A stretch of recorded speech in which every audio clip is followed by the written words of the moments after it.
Bon début de semaine à tous et bienvenue sur Écho d'Afrique. Tchad en tête de cette édition, 44 prisonniers du groupe djihadiste Boko Haram, capturés au cours de l'opération Colère de Boma menée par l'armée tchadienne au début du mois, dans la province du Lac, ont été retrouvés morts dans leurs cellules en fin de semaine dernière. L'annonce a été faite par les autorités qui ont indiqué que c'est au total 58 prisonniers du groupe terroriste qui avaient été transférés dans un centre de détention en périphérie de la capitale N'Djamena et remis aux autorités judiciaires mercredi dernier. Selon le parquet qui a ouvert une enquête, une autopsie faite sur 4 des 44 corps retrouvés a révélé la prise d'une substance toxique. De source gouvernementale, la procédure judiciaire se poursuit pour les 14 survivants du groupe terroriste en détention.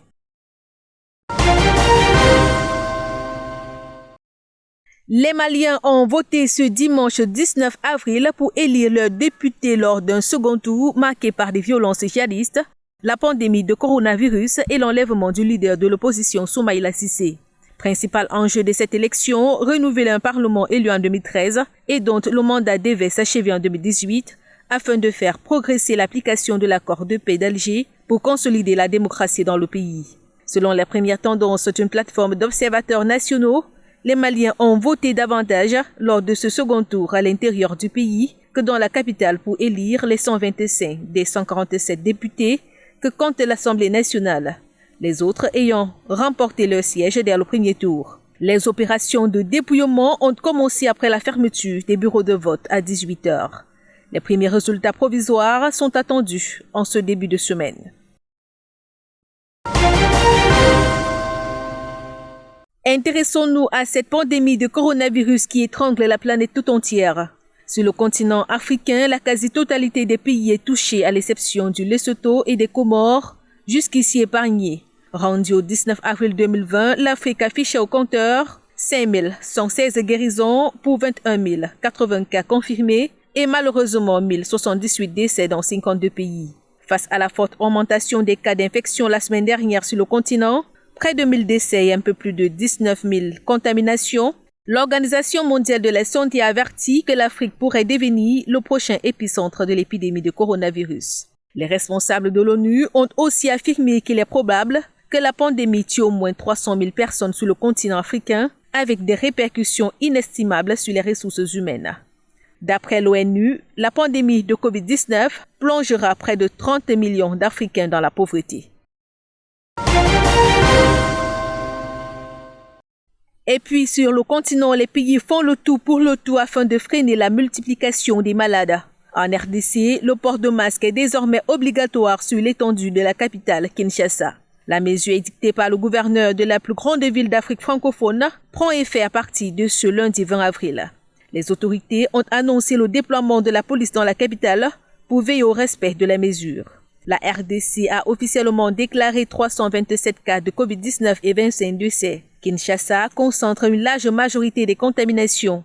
À partir de ce mardi, la commune de la Gombe, cœur économique et administratif de la capitale, considérée comme épicentre de l'épidémie, sortira progressivement du confinement imposé depuis le 4 avril. Au Sénégal, qui enregistre 220 guéris, 4 décès pour 364 cas positifs de coronavirus, le ministre de l'Intérieur a pris une mesure supplémentaire en rendant obligatoire le port du masque de protection dans certains lieux durant l'état d'urgence, précisément dans les services de l'administration publique, les services du secteur privé, les lieux de commerce, les moyens de transport. Cette généralisation du port du masque intervient dans un contexte où les autorités sont préoccupées par la persistance des cas communautaires.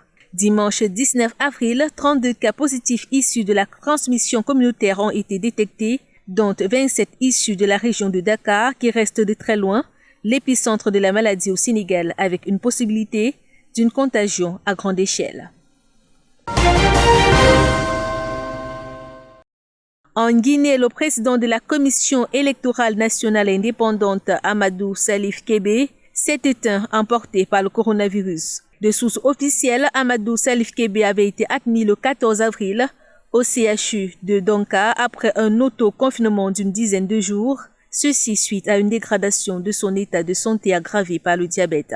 Le président de la CENI est la 3e victime du coronavirus en Guinée, qui totalise un peu plus de 438 cas confirmés, dont 49 guérisons. Ancien avocat Amadou Salif Kébé était à la tête de la Commission électorale nationale indépendante depuis juillet 2018. Il avait été porté aux commandes de l'institution par 18 commissaires sur 19 à la suite d'une motion de défiance déclenchée contre son prédécesseur Bakary Fofana. Le 22 mars dernier, il avait supervisé le scrutin législatif couplé au référendum constitutionnel. Dans l'actualité, au Lesotho, l'armée est rentrée dimanche dans ses casernes au lendemain de l'opération ordonnée par le Premier ministre Thomas Tabane pour restaurer l'ordre face à ceux qui exigent sa démission. C'est que samedi, la capitale était sous haute surveillance, les blindés et les soldats en armes patrouillaient dans les rues de Maseru sous confinement pour cause de pandémie de coronavirus. Soupçonné par la police et la justice d'avoir ordonné l'assassinat de son ex-épouse en 2017, le chef du gouvernement s'accroche à son poste malgré la pression de son propre parti et de l'opposition qui exige son départ. Accablé par ces multiples pressions, Thomas Tabane a promis de partir à la retraite d'ici fin juillet en raison de son âge, mais son parti, la Convention de tous les Basoto et l'opposition, le soupçonne de vouloir gagner du temps pour organiser son impunité judiciaire. Voilà qui fait l'essentiel de l'actualité en Afrique. Ne décrochez pas, l'information est en continu sur DBS.